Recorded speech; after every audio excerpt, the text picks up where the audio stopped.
এতিয়া বিতং খবৰ লখিমপুৰ ভোগালী জিগা আৰক্ষীৰ মুখত ওলাল ভোগালী লখিমপুৰৰ ভোগৰ কথা লখিমপুৰৰ ভোগ অৱশ্যে বেলেগ ভোগালী লখিমপুৰৰ কথা ক'বলৈ গৈ এগৰাকী আৰক্ষী বিষয়াই ক'লে চুৰাং খুন আৰু চুৰাং নোটৰ বেহাৰ কথা লখিমপুৰ ভোগালী অল সাইড লখিমপুৰ একদম ভোগালী যি জিলাত কোনো বস্তুৰ অভাৱ নাই তাকে কয় লখিমপুৰ যি ডিষ্ট্ৰিক্টত কোনো এটা বস্তুৰ অভাৱ নাই তাকে কয় লখিমপুৰ সেয়ে ভোগালী লখিমপুৰলৈ আহিলে যাবলৈ নিবিচাৰে আৰক্ষীয়ে যেতিয়াই মানুহ বেলেগ ডিষ্ট্ৰিক্টৰ পৰা চাকৰি কৰিবলৈ হওক যেতিয়াই আহিব নোৱাৰে আৰু সেইটো মানুহ সদায় ঘূৰি যাবলৈ ইচ্ছা নকৰে আমুক এএছআই বা আমুকত ট্ৰেন্সফাৰ দিয়া হ'ল একদম লগে লগে ফোনত শুনি মোৰ একদম যাবলৈ মন নাই ভাই কিবা এটা কৰ না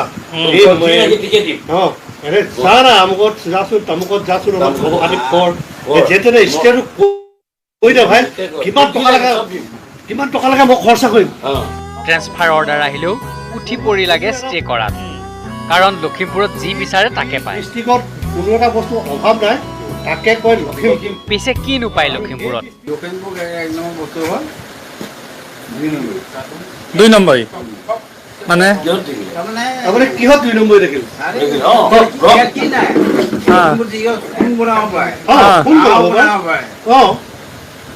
তাৰ পৰা মানুহ লাখ মালিক হৈ আছে লাখ টকাৰ মালিক হৈ আছে সেইটো হোৱাত আহিব পাৰিব ঠিক আছে সেইটো হোৱাত আহিব পাৰিব কিহৰ সোৱাদ নো কি সোৱাদ নাই এই ছাৰে যে ক'লে সোণৰ বেপাৰ কৰি বহুত টকা খাই আছে হয় খাইছে কিন্তু সেইটো এটা সোৱাদ হয় কেৱল ভোগৰ সামগ্ৰীয়ে নহয় নকল টকা নকল সোণ সকলো উভৈনদী লখিমপুৰত ভোগালী লখিমপুৰৰ কথা কোৱা কেইজনক ধৰিব পাৰিছেই নিশ্চয় দুইজনে আৰক্ষী চিভিল ড্ৰেছত থকাজন লখিমপুৰ আৰক্ষীৰ এজন সহকাৰী উপ পৰিদৰ্শক আৰক্ষীয়ে ক'লে কিয় ভোগালী লখিমপুৰ ভোগালী লখিমপুৰৰ সংজ্ঞাতে ওলাল কিয় লখিমপুৰৰ পৰা বদলি হ'ব নোখোজে আৰক্ষী লখিমপুৰ আৰক্ষীৰ ভাইৰেল হৈ পৰা এই ভিডিঅ'ই দিছে বহু প্ৰশ্নৰে উত্তৰ লখিমপুৰৰ পৰা সঞ্জীৱ লাহন নিউজ 18 অসম নৰ্থ ইষ্ট যি ডিষ্ট্ৰিক্টত কোনো এটা বস্তুৰ অভাৱ নাই তাকে কয় লখিমপুৰ আৰু সেই ডিষ্ট্ৰিক্টত যেতিয়াই মানুহ বেলেগ ডিষ্ট্ৰিক্টৰ পৰা চাকৰি কৰিবলৈ হওক বিজনেছ কৰিবলৈ হওক যেতিয়াই আহিব নোৱাৰে আৰু সেইটো মানুহ সদায় ঘূৰি যাবলৈ আগষ্ট মাহত ৰাজ্যত ভয়াবহ ৰূপত কৰোনাৰ সংক্ৰমণ ঘটাৰ আশংকা কৰা হৈছে 30 আগষ্টৰ ভিতৰত ৰাজ্যত কৰোনাত আক্ৰান্ত হ'ব 65,000 লোক কেন্দ্ৰীয় চৰকাৰে অসম চৰকাৰলৈ প্ৰেৰণ কৰা এখন পত্ৰত উল্লেখ কৰা হৈছে এই উদ্বেগজনক তথ্য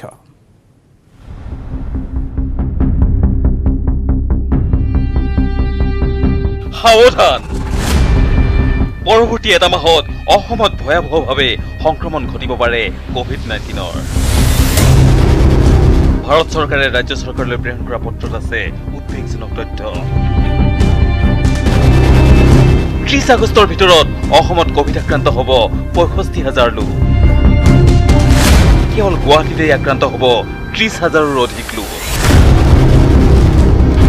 কেৱল গুৱাহাটীতেই নহয় ৰাজ্যৰ কেইবাখনো চহৰত দ্ৰুতগতিত সংক্ৰমণ ঘটিব পাৰে কোভিড-19ৰ কোভিড সংক্ৰমণে ভয়াবহ ৰূপ ল'ব পাৰে নগাঁও গোলাঘাট যোৰহাট ডিব্ৰুগড় আৰু শিলচৰত নগাঁৱতে আক্ৰান্ত হ'ব 24শ লোক যে আগষ্টৰ 30 তাৰিখৰ ভিতৰত অসমত পেচেণ্টৰ সংখ্যা 65,000 হ'ব আৰু গুৱাহাটীতে অকল 30,000 হ'ব নগাঁৱতো তেনেকে ধাৰণা দিছে যে 2,400 ৰোগী হ'ব বুলি গুৱাহাটীত বা গোটেই অসমত গুৱাহাটীত 32,000 হ'ব বুলি কৈছে অসমত 65,000 হ'ব বুলি কৈছে নগাঁৱত এখন সংবাদমেল সম্বোধন কৰি এই তথ্য জনালে স্বাস্থ্যমন্ত্ৰী হিমন্ত বিশ্ব শৰ্মাই স্বাস্থ্যমন্ত্ৰীগৰাকীয়ে নগাঁও ভোগেশ্বৰী ফুকননী চিকিৎসালয় পৰিদৰ্শন কৰি বৈঠকত মিলিত হয় জিলা প্ৰশাসনৰ সৈতে বৈঠকত অংশ লয় মন্ত্ৰী কেশৱ মহন্ত আৰু বিধায়ক ৰূপ শৰ্মাই এই বৈঠকৰ অন্তত সংবাদমেলত স্বাস্থ্যমন্ত্ৰীগৰাকীয়ে ঘোষণা কৰিলে 4টা স্ক্ৰিনিং চেণ্টাৰ হ'ব নগাঁৱত 300 বেড আছে যদিও আৰু 100 বেড ব্যৱস্থাৰ পৰামৰ্শ দিয়া হৈছে জিলা প্ৰশাসনক ৰোগীৰ সংখ্যা বাঢ়িব পাৰে বুলি ভাৰত চৰকাৰে আমাক এটা বাৰ্তা পঠাইছে। তাৰ পৰিপ্ৰেক্ষিততে আমি কি ধৰণে ইয়াৰ মোকাবিলা কৰিব পাৰোঁ আমি আলাপ আলোচনা কৰিছোঁ। নগাঁও মেডিকেল কলেজ 2021 শেষৰ ফালে হ'ব। চাওক, অসমৰ চাৰিওফালে স্বাস্থ্যকৰ্মীসকল আক্ৰান্ত হৈছে, কাৰণ ৰোগীৰ সংখ্যা বঢ়াৰ লগে লগে, ৰোগীৰ ওচৰত গৈ চিকিৎসা কৰাৰ লগে লগে সংক্ৰমণৰ সম্ভাৱনা বাঢ়ি যায়। কেন্দ্ৰীয় চৰকাৰৰ পত্ৰ অনুসৰি বিশেষ ব্যৱস্থা গ্ৰহণৰ বাবে আগবাঢ়িছে স্বাস্থ্য বিভাগে। কিন্তু কেন্দ্ৰীয় চৰকাৰৰ পত্ৰৰ তথ্য যদি সত্যত পৰিণত হয় তেন্তে আগন্তুক দিনত ভয়ংকৰ পৰিস্থিতি হ'ব ৰাজ্যখনত। নগাঁৱৰ পৰা Nilotpal Bora, news 18 north east. সোমবাৰৰ পৰা গুৱাহাটীত আনলক প্ৰক্ৰিয়া চূড়ান্ত হ'ল। আনলক 1.0 নীতি নিৰ্দেশনা। ৰাজ্যৰ কোভিড পৰিস্থিতি পৰ্যালোচনা কৰিলে মুখ্যমন্ত্ৰীয়ে। খাৰঘুলিস্থিত মুখ্যমন্ত্ৰীৰ বাসগৃহত এই পৰ্যালোচনা বৈঠক অনুষ্ঠিত হ'ল। ৰাজ্যৰ 33খন জিলাৰ কোভিড পৰিস্থিতিৰ পৰ্যালোচনা কৰে তেওঁ। এই বৈঠকতে চূড়ান্ত হ'ল আনলক 1.0 নীতি নিৰ্দেশনা। সোমবাৰৰ পৰা গুৱাহাটীত আনলক প্ৰক্ৰিয়া আৰম্ভ হ'ব। অৱশ্যে পৰ্যায়ক্ৰমে সকলো খুলি দিয়া হ'ব বুলি কোৱা হৈছিল কালি সংবাদমেলতেই স্বাস্থ্যমন্ত্ৰীৰ তৰফৰ পৰা। আৰু এতিয়া অৱশেষত চূড়ান্ত হৈছে আনলক 1.0 নীতি নিৰ্দেশনা। ৰাজ্যৰ কোভিড পৰিস্থিতিৰ পৰ্যালোচনা কৰে মুখ্যমন্ত্ৰীগৰাকীয়ে। খাৰঘুলিস্থিত মুখ্যমন্ত্ৰীৰ বাসগৃহত এই পৰ্যালোচনা বৈঠক অনুষ্ঠিত হয়। ৰাজ্যৰ 33খন জিলাৰ কোভিড পৰিস্থিতিৰ পৰ্যালোচনা কৰে। এই বৈঠকতে চূড়ান্ত হ'ল আনলক 1.0 নীতি নিৰ্দেশনা। ৰাজ্যৰ মুখ্য সচিবে নিৰ্দেশনা পত্ৰ দিব এই সমগ্ৰ বিষয়টো সন্দৰ্ভত। আনলক 1.0 কেনেধৰণৰ হ'ব, কি কি পৰ্যায়ত বা কেনেধৰণে ব্যৱসায়িক প্ৰতিষ্ঠান বা আন প্ৰতিষ্ঠানসমূহ খোলা হ'ব, সকলো নীতি নিৰ্দেশনা কিছু সময়ৰ পাছতে পৰৱৰ্তী পৰ্যায়ত সন্মুখলৈ আহিব। কিন্তু ইতিমধ্যে চূড়ান্ত হৈছে আনলক 1.0 নীতি নিৰ্দেশনা। ৰাজ্যৰ কোভিড পৰিস্থিতিৰ পৰ্যালোচনা কৰিছে মুখ্যমন্ত্ৰীগৰাকীয়ে। খাৰঘুলিস্থিত মুখ্যমন্ত্ৰীৰ বাসগৃহতেই এই পৰ্যালোচনা বৈঠকৰ আয়োজন কৰা হ'ল। ৰাজ্যৰ 33খন জিলাৰ কোভিড পৰিস্থিতিৰ পৰ্যালোচনা কৰা হ'ল। এই বৈঠকতে চূড়ান্ত হৈছে যে সোমবাৰৰ পৰা আৰম্ভ হ'ব আনলক 1.0। নেশ্যনেল ইনভেষ্টিগেশ্যন এজেন্সিৰ আদালতত ধৈৰ্য কোঁৱৰৰ জামিন মঞ্জুৰ হৈছে। এনআইৰ বিশেষ আদালতে জামিন মঞ্জুৰ কৰে ধৈৰ্য কোঁৱৰৰ। এনআইৰ 13/2019 নম্বৰ গোচৰত কাৰাৰুদ্ধ হৈ আছিল ধৈৰ্য কোঁৱৰ। অৱশেষত ধৈৰ্য কোঁৱৰৰ জামিন মঞ্জুৰ হৈছে। ডিচেম্বৰ মাহতেই কা আন্দোলনৰ পাছত ধৈৰ্য কোঁৱৰসহ কৃষক মুক্তি সংগ্ৰাম সমিতিৰ কেইবাজনো সদস্যক গ্ৰেপ্তাৰ কৰা হৈছিল। ইতিমধ্যেই মানস কোঁৱৰ, বিতু সোণোৱালক মুকলি কৰা হৈছে। তাৰ পাছতেই ধৈৰ্য কোঁৱৰেও জামিন লাভ কৰিছে এনআইৰ আদালতত। এনআইৰ বিশেষ আদালতে জামিন মঞ্জুৰ কৰিছে ধৈৰ্য কোঁৱৰৰ। এনআইৰ 13/2019 নম্বৰ গোচৰত কাৰাৰুদ্ধ হৈ আছিল ধৈৰ্য কোঁৱৰ। এনআই আদালতে ধৈৰ্য কোঁৱৰৰ জামিন মঞ্জুৰ কৰিছে। ধৈৰ্য কোঁৱৰ এনআই যিটো 13/19 গোচৰটোত যোৱা ডিচেম্বৰ মাহৰ পৰা বন্দী হৈ আছিল। মানে ধৈৰ্য কোঁৱৰৰ ক্ষেত্ৰত আৰু বেলত সাধাৰণ যিখিনি কণ্ডিশ্যন থাকে সেই কণ্ডিশ্যনখিনিয়ে দিছে। আৰু যিহেতু ধৈৰ্য কোঁৱৰ কোভিড পেচেণ্ট হিচাপে জেলত হস্পিটেলত আছে এতিয়া GMCHত, তাৰ পৰা যেতিয়া নিগেটিভ প্ৰমাণ হ'ব তেতিয়া তেওঁ ৰিলিজ হৈ আহিব পাৰিব মুক্ত আকাশলৈ। আৰু ধৈৰ্য কোঁৱৰৰ বিৰুদ্ধে ইয়াৰ উপৰিও দিছপুৰ থানা, বশিষ্ঠ থানা আৰু ক্ৰাইম ব্ৰাঞ্চৰ আদি কৰি 6টা গোচৰত অভিযুক্ত হৈ আছিল। আৰু সেইকেইটা গোচৰতো ইতিমধ্যে জামিন পাইছে। গতিকে ধৈৰ্য কোঁৱৰৰ বিৰুদ্ধে বেলেগ নতুন গোচৰ আৰু নাই। আৰু এই গোচৰটোৱে আছিলে। এই গোচৰটোত যেতিয়া মুক্ত জামিন হৈছে তেতিয়া আৰু মুকলি আকাশতলৈ আহিব। অখিল গগৈ জামিনৰ আবেদনো আছিলে। আমি 4জন যিহেতু একিউজ আছিলে যিটো 13/19 গোচৰটোত, এই গোচৰটোত 4জনৰ কাৰণে আমি সুকীয়াকৈ বেল পিটিশ্যন ফাইল কৰিছিলোঁ। আৰু 4জনৰ বেল পিটিশ্যনৰ বেলেগ বেলেগ ডেট আছিলে। আৰু অখিল গগৈ অহা 21 তাৰিখে শুনানিৰ কাৰণে দিন ধাৰ্য কৰা আছে। আৰু 20 তাৰিখে অখিল গগৈ আৰু এটা গোচৰ আছিলে, সেইটো চাবুৱা থানাৰ 289/19। সেই গোচৰটোত 20 তাৰিখে মহামান্য উচ্চ ন্যায়ালয়ত ক্ৰিমিনেল পিটিশ্যন আছে, সেইটোও শুনানি আছে সেইদিনাখন। আৰু এই গোচৰটোত ধৈৰ্য কোঁৱৰৰ বেল আবেদনত শুনানি হৈছিল। আৰু সেই শুনানিত আমাৰ হৈ আৰ্গুমেণ্ট কৰিছিল শান্তনু বৰঠাকুৰে। ৰাজনীতিৰ নামত এতিয়া হিন্দু মুছলমানৰ হিচাপ কৰাত ব্যস্ত প্ৰদেশ কংগ্ৰেছৰ সভাপতি ৰিপুণ বৰা। মহাভৈৰৱ মন্দিৰত থিয় হৈ ৰিপুণ বৰাৰ দাবী, বিজেপিতকৈ কোনো গুণে কম নহয় হিন্দু বা কম হিন্দু নহয় কংগ্ৰেছ দল। বিজেপিৰ অপশাসনৰ পৰা ৰাজ্যবাসীক মুক্ত কৰিবলৈ মহাদেৱৰ আশীষ বিচাৰিলে ৰিপুণ বৰাই। ৰাজ্যত এতিয়া ৰাজনীতিৰ নামত হিন্দু মুছলমানৰ বিভাজন। এইবাৰ তেজপুৰৰ মহাভৈৰৱ মন্দিৰত মহাদেৱৰ আশীষ গ্ৰহণ কৰি প্ৰদেশ কংগ্ৰেছৰ সভাপতি ৰিপুণ বৰাৰ মন্তব্য, কংগ্ৰেছ দল বিজেপিতকৈ কোনো গুণে কম হিন্দু নহয়।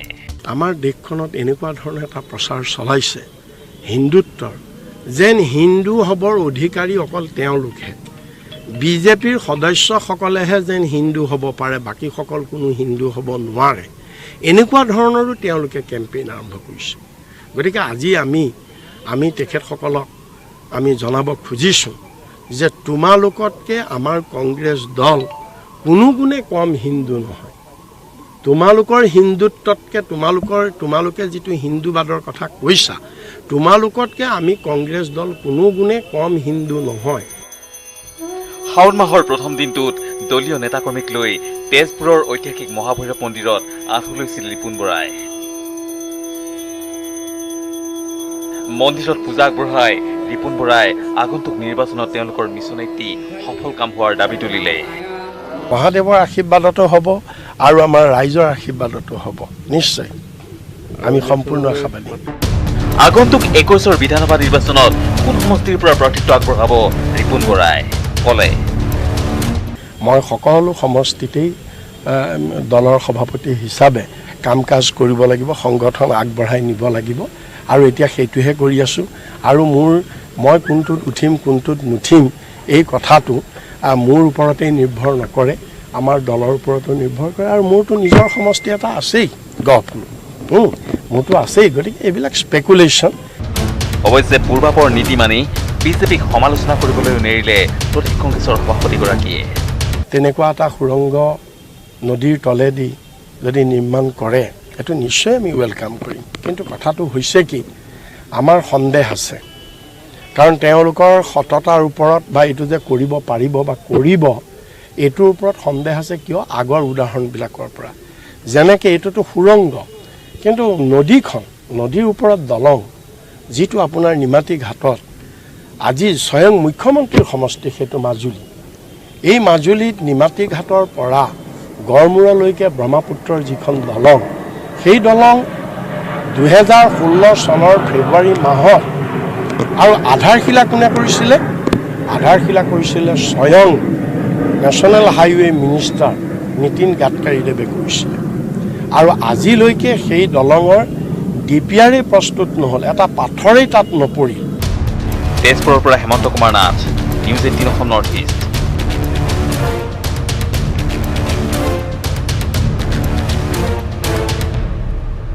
আনফালে কৰোনাৰ সংকটৰ মাজতে কেৰুৱা দল বিজেপি সাজু হৈছে বিটিচিৰ পৰিষদীয় নিৰ্বাচনলৈ।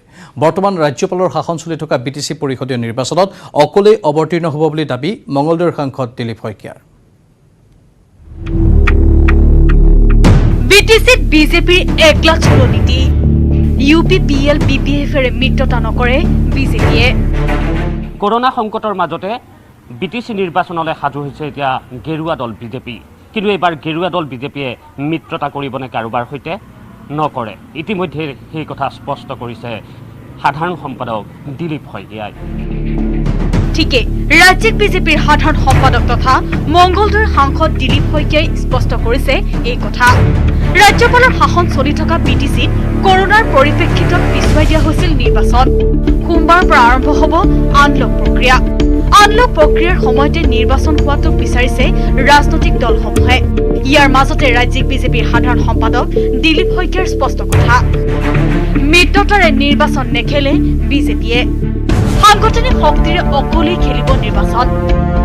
ভাৰতীয় জনতা পাৰ্টীয়ে ইতিমধ্যেই স্পষ্ট কৰিছে যে আমি কোনো অন্য ৰাজনৈতিক দলৰ সৈতে মিত্ৰতাত আবদ্ধ হৈ এই নিৰ্বাচনত অৱতীৰ্ণ হ'ব খোজা নাই। বিটিচিবাসী ৰাইজৰ লগতে মিত্ৰতাত আবদ্ধ হৈ আমি এই নিৰ্বাচনত অৱতীৰ্ণ হৈছোঁ। আমি BPFে হওক UPPLে হওক কোনো ৰাজনৈতিক দলৰ লগত মিত্ৰতা পাশত আবদ্ধ হৈ এই নিৰ্বাচনত আমি অৱতীৰ্ণ হোৱা নাই। আমাৰ যি বিটিচিত সমৰ্থক শুভাকাংক্ষী আছে আৰু বিটিচিবাসী জনসাধাৰণ আছে, এই ৰাইজৰ আশীৰ্বাদ হিৰত লৈ আমি বিটিচিত অকলশৰে আমি নিৰ্বাচনত অৱতীৰ্ণ হৈছোঁ।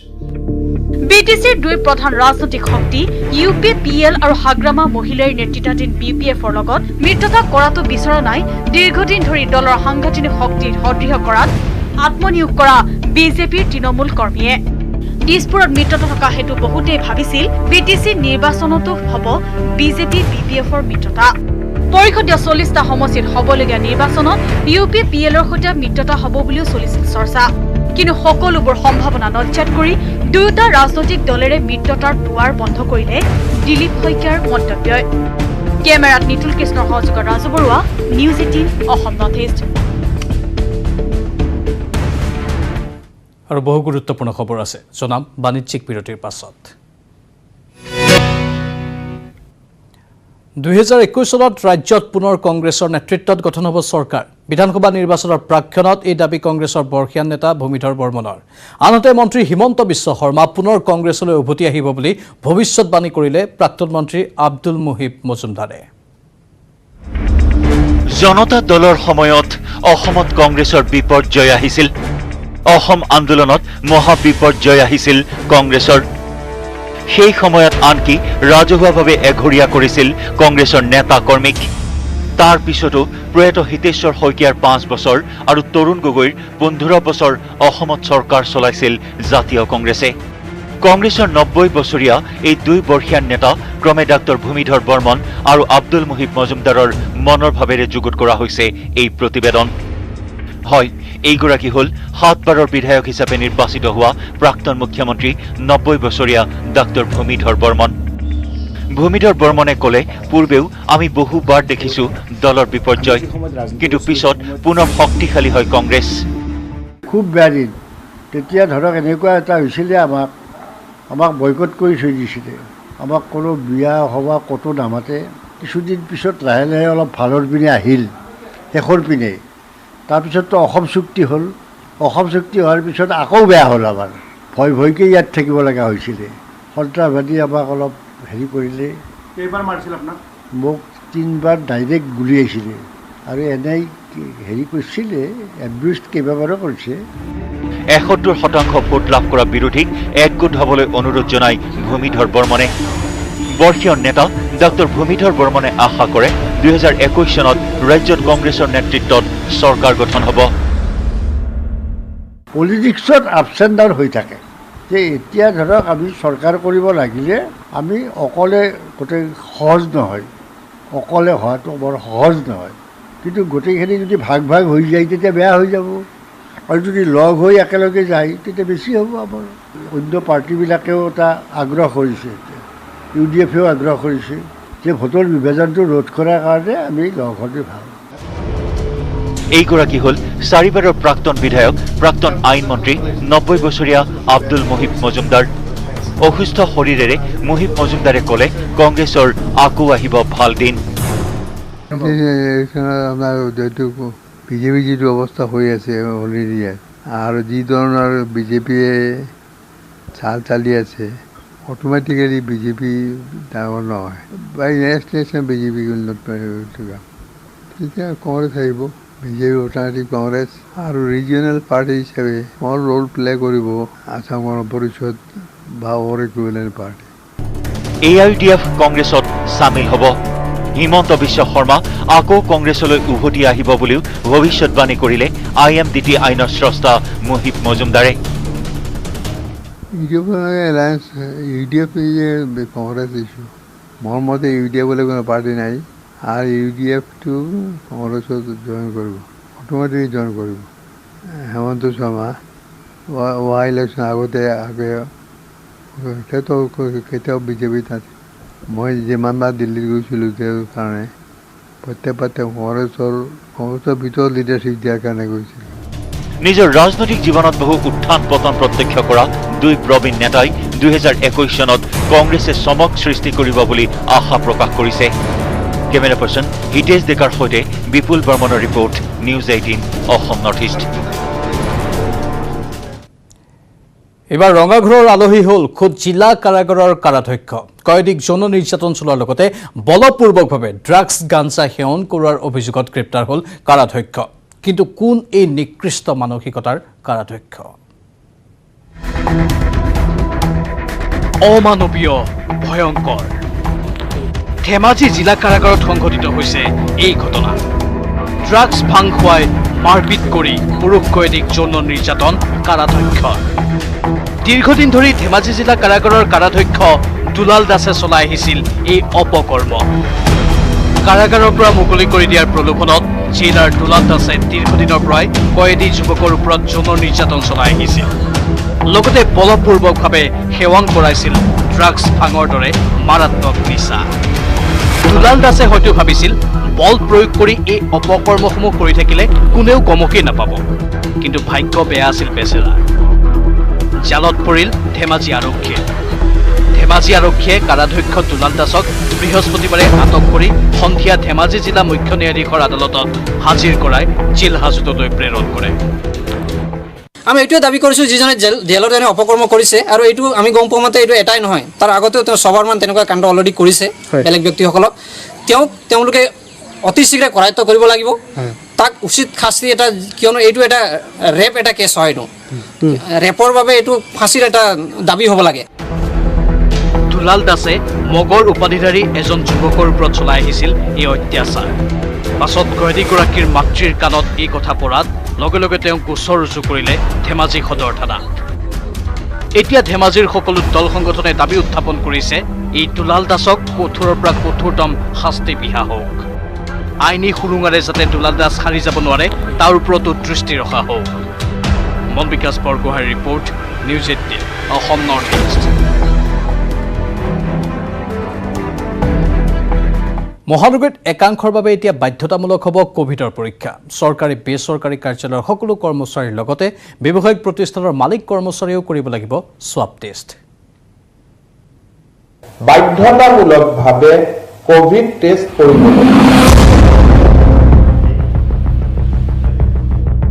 মহানগৰীত একাংশৰ বাবে বাধ্যতামূলক হ'ব কোভিড টেষ্ট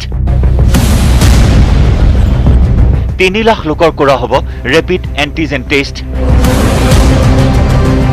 মুঠ 90টা ৱাৰ্ডত হ'ব কোভিড স্ক্ৰিনিং চেণ্টাৰ আৰু ইয়াৰ বাবে NHMে 150 জন ল্যাব টেকনিচিয়ানক দিব নিযুক্তি গুৱাহাটী মহানগৰীত বৰ্ধিত কৰোনা আক্ৰান্তৰ সংখ্যাৰ প্ৰতি লক্ষ্য ৰাখি স্বাস্থ্য বিভাগে এসপ্তাহৰ ভিতৰত গুৱাহাটী মহানগৰীৰ 90টা এৰিয়া সভাত স্থাপন কৰিব নতুন স্ক্ৰিনিং চেণ্টাৰ উদ্দেশ্য গুৱাহাটী মহানগৰীৰ 3 লাখ লোকৰ পৰীক্ষণ এই ঘোষণা ৰাজ্যৰ স্বাস্থ্য মন্ত্ৰী ডক্টৰ হিমন্ত বিশ্ব শৰ্মাৰ গুৱাহাটী মহানগৰীত অস্বাভাৱিক হাৰত বৃদ্ধি হোৱা কোভিডৰ পৰা ৰক্ষা কৰিবলৈ অতি প্ৰয়োজনীয় এই 3 লাখ টেষ্ট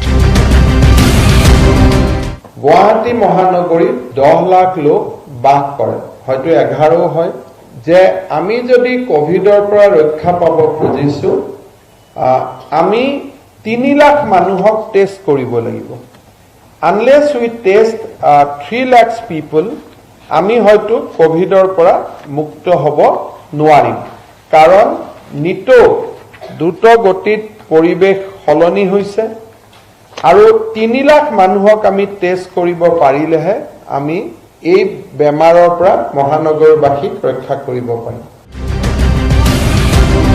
বৰ্তমানলৈ সম্পন্ন হৈছে 1,10,000 লোকৰ টেষ্ট এতিয়া কৰা হ'ব 1,90,000 লোকৰ এজি টেষ্ট এই মুহূৰ্তলৈকে মহানগৰীত 1,10,000 ব্যক্তিক আমি পৰীক্ষা কৰিছো তাৰ মানে 1,90,000 ব্যক্তিক আমি আৰু টেষ্টিং কৰিব লাগিব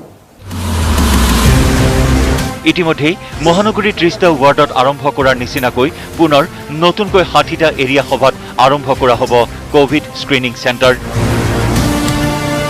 ইয়াৰ বাবে স্থায়ী নিযুক্তি দিয়া হ'ব 150 জন ল্যাব টেকনিচিয়ানক আমি সিদ্ধান্ত লৈছো অহা এসপ্তাহৰ ভিতৰত ৰাষ্ট্ৰীয় স্বাস্থ্য অভিযানে 150 জন ল্যাবৰেটৰী টেকনিচিয়ানক নতুনকৈ চাকৰি দিব আমি ৱাক ইন ইণ্টাৰভিউ কৰি ল'ম গুৱাহাটীৰ 90টা এৰিয়া সভাত আমি একোটাকৈ স্ক্ৰিনিং চেণ্টাৰ স্থাপনৰ সিদ্ধান্ত লৈছো মহানগৰী ব্যৱসায়িক প্ৰতিষ্ঠানৰ ব্যক্তি কৰ্মচাৰীৰ লগতে চৰকাৰী বেচৰকাৰী কাৰ্যালয়ৰ কৰ্মচাৰীৰ বাবে বাধ্যতামূলক হ'ব এই টেষ্ট ব্যৱসায় বাণিজ্যিক প্ৰতিষ্ঠানৰ লগত জড়িত মালিক শ্ৰমিকসকলে আৰু চৰকাৰী বেচৰকাৰী কাৰ্যালয়ত অহা কৰ্মচাৰীসকলে তেওঁলোকে কোভিড-19 পৰীক্ষাৰ সন্মুখীন হ'ব লাগিব যদিহে বিগত 2 মাহ বা এমাহত তেওঁলোকে কোভিড-19 পৰীক্ষা কৰা নাই। এই 3 লাখ লোকৰ পৰীক্ষণ সম্ভৱ হ'লেহে আগষ্ট মাহৰ শেষৰ ফালে গুৱাহাটী মহানগৰীত কৰোনাৰ পৰিস্থিতি কিছু স্বাভাৱিক হ'ব বুলি মন্তব্য কৰিছে স্বাস্থ্যমন্ত্ৰী ডক্টৰ হিমন্ত বিশ্ব শৰ্মাই। ইয়াৰ লগে লগে এতিয়া লক্ষণীয় হ'ব যে এই টেষ্টৰ বাবে কিমানজন লোক হ'ব আগ্ৰহী। কেমেৰা পাৰ্চন নিতুল কৃষ্ণৰ সহযোগত Gunjan Kalita, news 18 Assam north east. বাতৰিত পুনৰ সময় হৈছে চমু বাণিজ্যিক বিৰতিৰ। পিছতে লাডাখত উপস্থিত হ'ল কেন্দ্ৰীয় প্ৰতিৰক্ষা মন্ত্ৰী ৰাজনাথ সিং। লাডাখত উপস্থিত হৈ হাতত মেচিন গাল তুলি কেন্দ্ৰীয় প্ৰতিৰক্ষা মন্ত্ৰীয়ে হুংকাৰ দিলে চীনক। ইপিনে লাডাখত ভাৰতীয় সেনা জোৱানে প্ৰদৰ্শন কৰিলে নিজৰ শক্তি। লাডাখত প্ৰতিৰক্ষা মন্ত্ৰী ৰাজনাথ সিং হাতত পিকা মেচিন গান লৈ লক্ষ্য স্থিৰ কৰিছে ভাৰতৰ প্ৰতিৰক্ষা মন্ত্ৰীগৰাকীয়ে। মাত্ৰ কেইদিনমান আগলৈকে যুদ্ধং দেহি ভাৰত চীন সেনাৰে উত্তেজনাই বিৰাজ কৰিছিল লাডাখৰ গালৱান।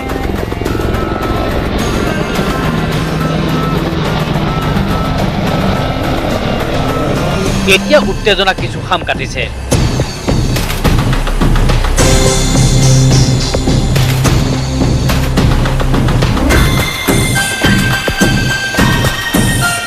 সেই সময়তে লাডাখৰ লেহ টাকনাত এনেদৰে হাতত পিকা মেচিন গান লৈ দেখা গ'ল প্ৰতিৰক্ষা মন্ত্ৰী ৰাজনাথ সিঙক। কেৱল সেয়াই নহয়, এখন টেংকৰ সন্মুখতো পজ দিলে ৰাজনাথ সিঙে। প্ৰতিৰক্ষা মন্ত্ৰীগৰাকীৰ সৈতে আছে chief defence staff general Bipin Rawat আৰু স্থল সেনা প্ৰধান MM নাৰৱান। তিনিওগৰাকীৰ সন্মুখত সেনা জোৱানে প্ৰদৰ্শন কৰে পেৰা ড্ৰপিঙৰ অনুশীলন। প্ৰদৰ্শন কৰে টেংক হেলিকপ্টাৰ চালনাৰে যুদ্ধৰ কৌশল।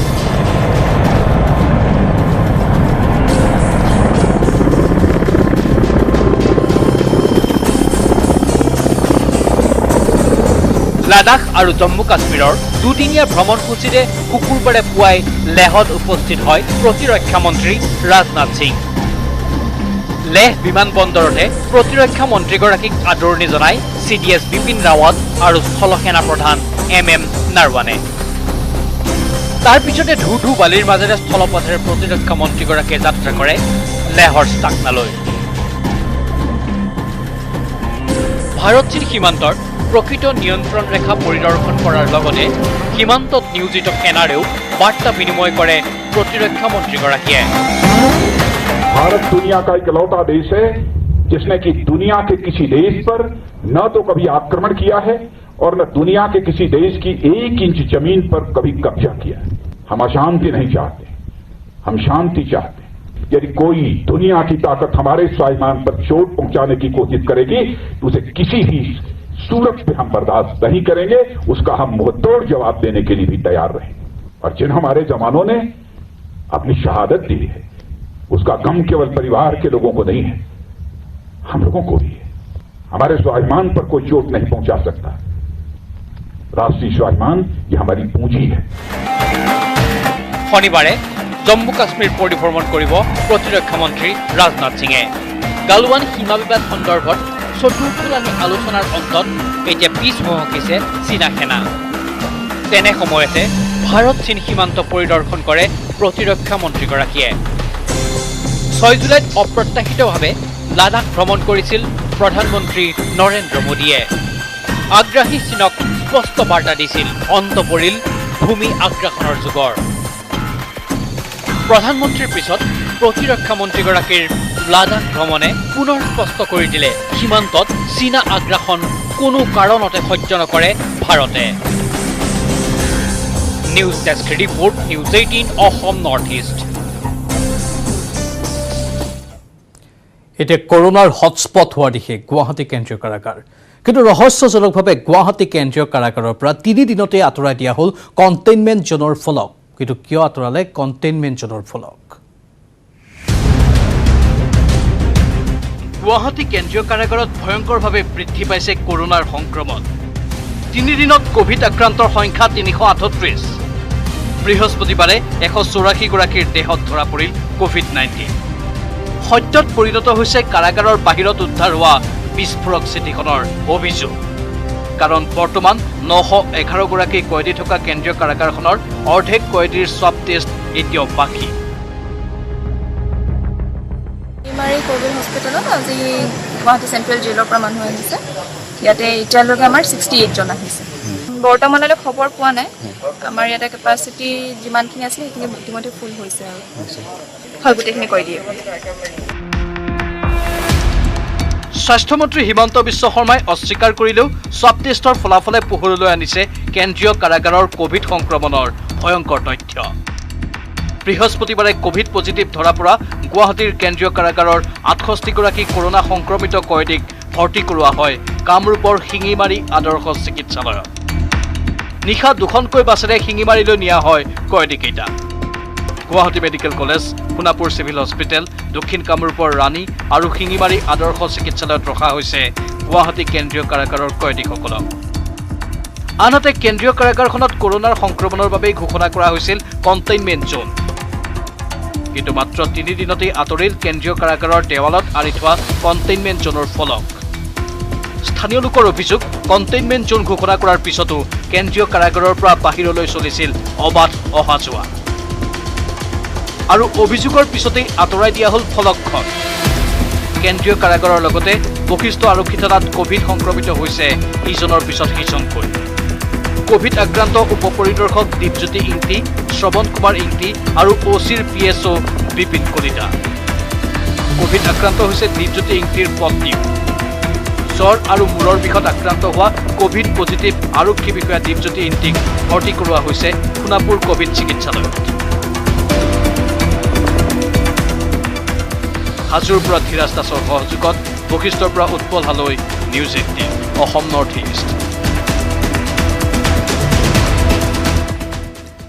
ডিফুত পুনৰ সংঘটিত হ'ল সভ্য সমাজক লজ্জানত কৰা জঘন্য কাণ্ড বন কৰা কিশোৰীক যৌন নিৰ্যাতন চলালে কাৰ্বি স্বায়ত্ত পৰিষদৰ এজন কৰ্মচাৰীয়ে চৰকাৰী বাসগৃহত বন কৰা কিশোৰীক দীৰ্ঘদিন ধৰি যৌন নিৰ্যাতন চলাই ৰঙাঘৰৰ আলহী হ'ল তাৰা সিং ৰংপি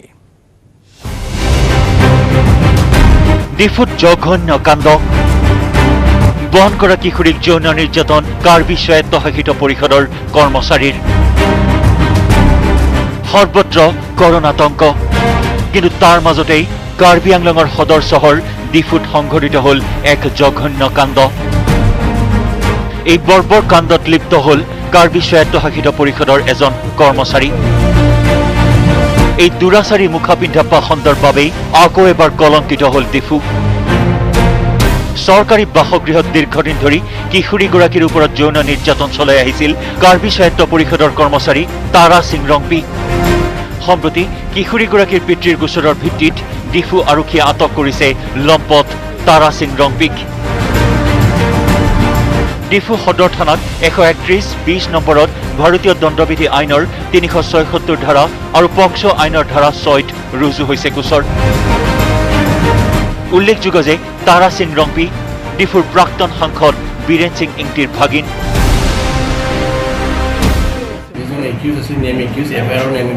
তেখেতক আমি অনা হৈছে আৰু তেখেত এতিয়া আমি লগাবতে আছে বাৰু আমি সোধপোছ কৰি আছোঁ আৰু ৰেপ কেছ ৰেজিষ্টাৰ কৰা হৈছে আৰু পক্সো ৰিড ছেকশ্যন পক্সো আছে 6 পক্সো 1 এড কৰা হৈছে আৰু সেইটো এতিয়া বৰ্তমান আমি মানুহজনক আনিছোঁ ইয়াত সোধপোছ কৰি যদি সঁচাকৈ যদি তেখেত ইনভল্ভ আছে তেনেহ'লে আমি তাক এৰেষ্ট কৰি ফৰৱাৰ্ড কৰিম প্ৰশ্ন হৈছে ৰাজনৈতিক আশীৰ্বাদ পুষ্ট হৈ এই জঘন্য কাণ্ড সংঘটিত কৰিও হাৰি যাব নেকি অভিযুক্ত তাৰা সিং ৰংপি শীঘ্ৰেই অভিযুক্ত তাৰা সিং ৰংপিৰ উচিত শাস্তিৰ দাবী উত্থাপন কৰিছে ৰাইজে হাওড়াঘাটৰ পৰা bureau report news 18 Assam north east লকডাউনৰ সময়ত খাদ্য সংকটত পৰা জীৱকুলৰ বাবে সহায়ৰ হাত খাদ্য সংকটত পৰা মহানগৰীৰ নৱগ্ৰহ মন্দিৰৰ কপিকুলৰ বাবে ফিডিং ইণ্ডিয়া নামৰ এটা এনজিঅ'য়ে যোগান ধৰিছে খাদ্য লকডাউনৰ বাবে দীৰ্ঘদিন ধৰি বন্ধ হৈ থকা নৱগ্ৰহ মন্দিৰৰ এইসমূহ কপিকল পৰিছিল খাদ্য সংকটত। ওপৰত আমি বাতৰি আপোনালোকক দেখুৱাই আছোঁ আৰু আমি সমান্তৰালভাৱে দেখুৱাই আছোঁ যে লকডাউনৰ ফলত প্ৰভাৱ পৰিছে কেৱল মানুহৰ ওপৰতে নহয়, আন আন জীৱকুলৰ ওপৰতো।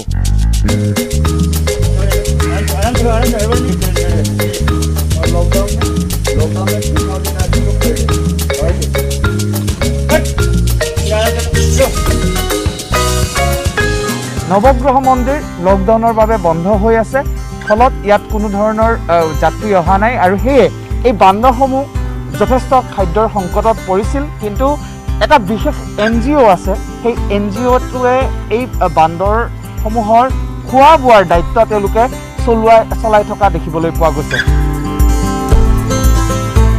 ফিডিং ইণ্ডিয়া নামৰ NGOটোৱে তেওঁলোকে প্ৰতিদিনে আহে আৰু প্ৰতিদিনে আহি এনেধৰণে বান্দৰক এই যি নৱগ্ৰহৰ বান্দৰসমূহ আছে, বান্দৰক এনেধৰণে খাদ্য সামগ্ৰী তেওঁলোকে যোগান ধৰি আহিছে। 22 কৰি আছোঁ और रेगुलर हम लोग डेली जब से लॉकडाउन हुआ है खिचड़ी खिलाते हैं लोगों को और नीडी पीपल को रोटी सब्जी खिलाते हैं। डेली 2000 पीपल्स को खिचड़ी और रोटी सब्जी खिलाते हैं डेली। और रनिंग डे 365 डे हम लोग 600 पीपल्स को खाना खिलाते हैं।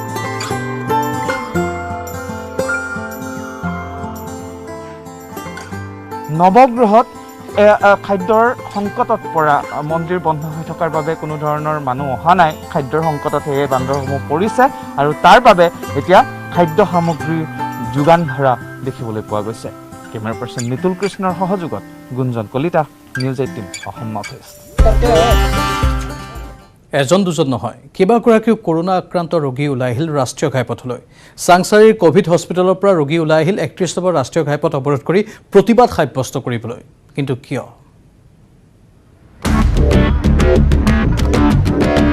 ৰাজপথত কোভিড আক্ৰান্ত, কোভিড পজিটিভ লোকে অৱৰোধ কৰিলে ৰাজপথ। আন্দোলন প্ৰতিবাদ কৰি ভাল পোৱা অসমীয়াৰ তেজে তেজে প্ৰতিবাদৰ ঢল। ওজৰ আপত্তি থাকিলেই ৰাজপথলৈ ওলাই অহাটো লাহে লাহে পৰিণত হৈছে চিৰাচৰিত অভ্যাসত। কোভিড সংক্ৰমণ প্ৰতিৰোধ কৰিবলৈ যি সময়ত আক্ৰান্ত লোকসকলক আইচোলেশ্যন কৰি ৰখাৰ ব্যৱস্থা কৰা হৈছে, সেই সময়ত এইসকল কোভিড আক্ৰান্তই চিকিৎসালয়ৰ পৰা ওলাই আহি চাংচাৰীত অৱৰোধ কৰে ৰাষ্ট্ৰীয় ঘাইপথ। কিবা এটা খাতিৰত যে আমি ইমান দিন কৰিলোঁ, একো আমাৰ প্ৰাপ্যখিনি পোৱা নাই। এতিয়া ঘৰত গ'লে কি ডিউটি কৰিলি, 15,000 বুলি প্ৰথমতে কৈছিল, এতিয়া 3,000 বুলি কৈছে, তাকো দিয়ে নে নিদিয়ে এতিয়া ঠিকছে হ'ব। ভিতৰত থকা কোভিড পেচেণ্ট তেওঁলোক মানে ওলাই গৈছে সকলোৱে। কিহৰ কাৰণে ওলাই গৈছে? তেওঁলোক ওলাই গৈছে, খাদ্য নাই, মানে চাহ নাই, পানী নাই আৰু চিকিউৰিটি কোনো নাই, ইয়াতে কোনেও নাই। এজন দোকানে দোকানে ঘূৰিছে আৰু দোকানৰ পৰা আহি থাকোঁতে আমি মানে তেওঁলোক চিনি পোৱা নাই। আমি নিজে সুধিছোঁ যে আপোনালোকে এইফালে নাযাব, এখন কোভিড হস্পিটেল হয়, এইফালে কোভিড পেচেণ্ট অহা যোৱা কৰি আছিলে, গতিকে আপোনালোক নাযাব। এতিয়া আমাক কৈছে যে মইতো কোভিড পেচেণ্ট, নিজে কৈছে আমাক। সময়ত পানী খাদ্য নোপোৱাৰ বহু অভিযোগ আছে এওঁলোকৰ। কোভিড হস্পিটেলখনত কৰ্তব্যৰত কৰ্মচাৰীসকলে দৰমহাকেন্দ্ৰিক সমস্যাৰ বাবে বৰ্জন কৰিছে কাম কাজ, যাৰ বাবে চাংচাৰী কোভিড হস্পিটেলত বহু বেমেজালিৰ সৃষ্টি হোৱা বুলি অভিযোগ কৰিছে আক্ৰান্ত ৰোগীসকলে। প্ৰতিবাদ ওজৰ আপত্তিৰ আন বহু ধৰণৰ পথ থকাৰ পিছতো এইদৰে কোভিড আক্ৰান্ত লোকসকলে ৰাজপথলৈ ওলাই অহাটো সহজভাৱে ল'ব পৰা নাই জনসাধাৰণে। বাইহাটাৰ পৰা Shrimanta Das, news 18 Assam north east.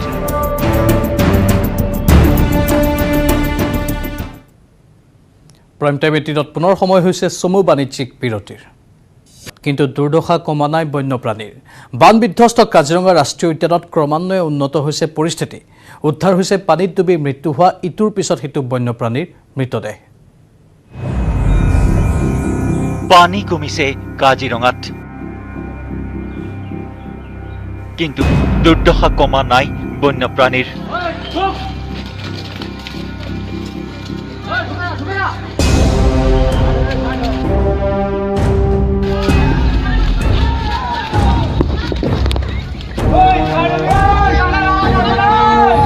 বান বিধ্বস্ত কাজিৰঙা ৰাষ্ট্ৰীয় উদ্যানত ক্ৰমান্বয়ে উন্নত হৈছে পৰিস্থিতি।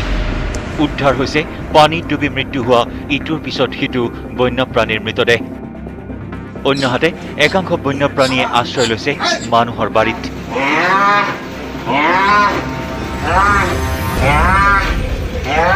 ওখ ঠাই বিচাৰি ৰাজপথত বিচৰণ কৰিছে এই শিঙীয়া গড়ে। কান্ধুলিমাৰীত এটা পৰিয়ালৰ বাৰীত পানীৰ মাজত আশ্ৰয় লৈছে এটা গড়ে।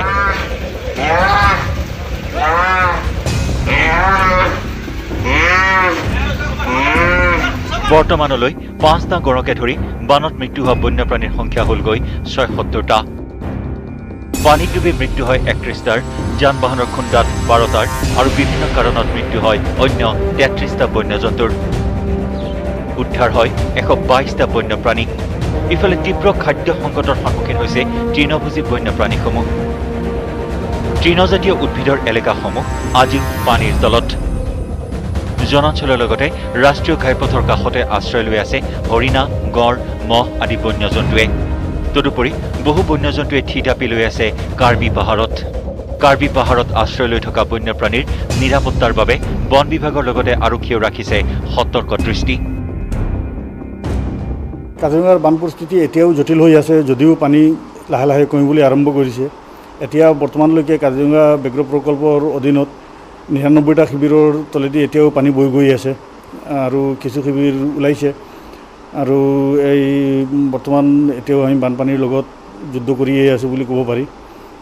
আৰু বৰ্তমান আমাৰ ভেহিকুল নিয়ন্ত্ৰণ মানে যান বাহন নিয়ন্ত্ৰণৰ ডিউটিটো আমাৰ চলিয়ে আছে।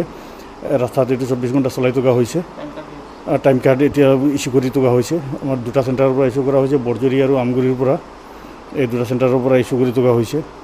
আৰু এতিয়ালৈকে আমাৰ জীৱ জন্তু হানি বিঘিনি ঘটিছে যথেষ্ট। 76 এনিমেল এতিয়ালৈকে মৃত্যুমুখত পৰিছে। তাৰে 12টা জন্তু গাড়ীৰ খুন্দাত মৰিছে। আৰু এতিয়ালৈকে 5টা গড়, ডাঙৰ প্ৰাণীৰ ভিতৰত 5টা গড় মৰিছে। তাৰে 4টা পানীত ডুবি আৰু এটা নেচাৰেল কাৰণত মৰিছে। কাজিৰঙাৰ পৰা বিতুপন বৰাৰ report, news 18 Assam north east. ডিগবৈৰ এটা ঘটনা, যিটো ঘটনাই চাঞ্চল্যৰ সৃষ্টি কৰিলে বহুতৰ মাজত। ৰাজপথত নিশা দপদপকৈ জ্বলিল এখন 4চকীয়া বাহন।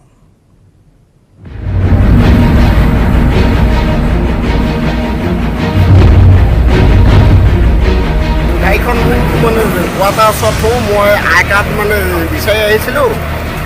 এইটো কৰি পৰা গিয়াৰ বক্সটো মানে জ্বলি পেলাই তালৈ গ'ল চাগে। মানে গাড়ী নিজে নিজে চলি গ'ল? অঁ, নিজে নিজে চলি গৈছে। আপুনি গাড়ীত নাছিলে? অঁ, মই নাছিলোঁ।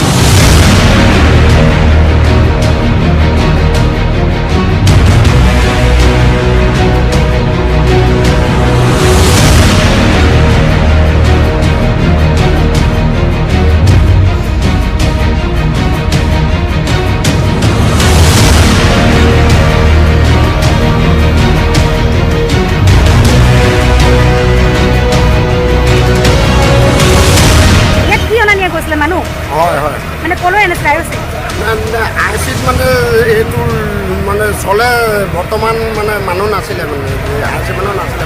মানে এমপ্লয় অনা নিয়া কৰে নেকি? হয় হয়, মানে অফিচাৰ।